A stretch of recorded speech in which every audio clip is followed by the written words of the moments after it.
Hello everyone and welcome to this video. Today I will share with you how you can recover a deleted campaign on Facebook Ads Manager. First guys, open your Google and search for Facebook Ads Manager as you can see here, and click the first result and go to official Ads Manager website and click open Ads Manager, and from dashboard guys you have campaign created. So for next, look for campaign delivery section and click open and drop down, and click on the drop down menu and select deleted option, and then you can filter your campaign showing only this that have been deleted. After that, selecting deleted and click apply to confirm your choice.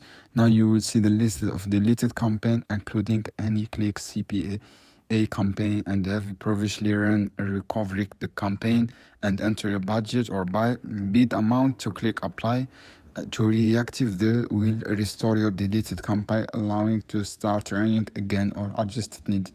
Thank you guys for watching. See you on another video soon, and any question down below in comment here and I will answer your question.